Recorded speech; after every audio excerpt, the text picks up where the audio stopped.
You're listening to Natural British English, and today a rather interesting idiom, Go Dutch.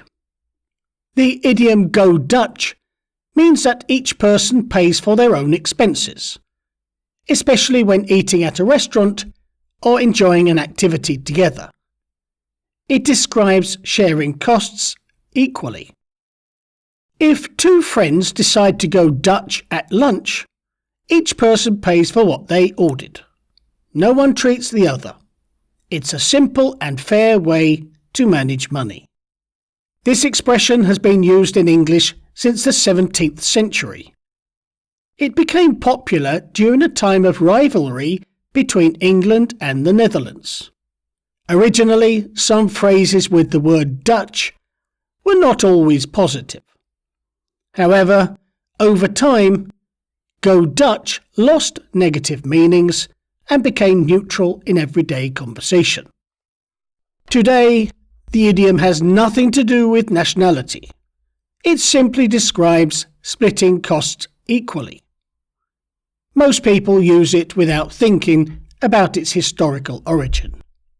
Go Dutch is an idiom because its meaning isn't literal. It doesn't mean travelling to the Netherlands. Instead, it represents the idea of shared payment. In the modern world, this expression is very relevant. Many young adults prefer financial independence and equality, especially on first dates or social outings. Digital payment apps make going Dutch even easier. Friends can quickly send money through mobile banking or payment platforms after a meal. For example, someone might say, "Let's go Dutch for dinner tonight."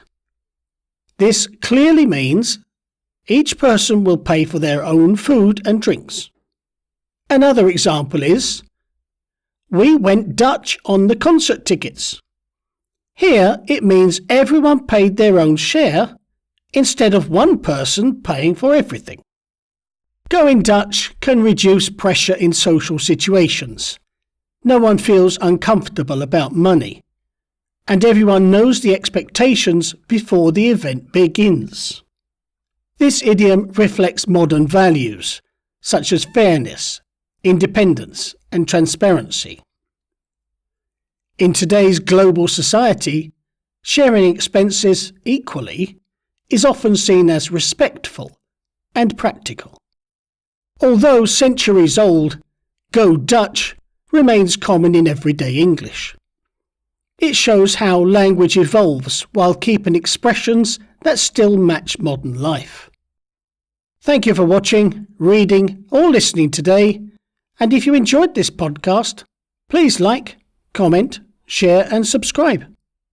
See you soon.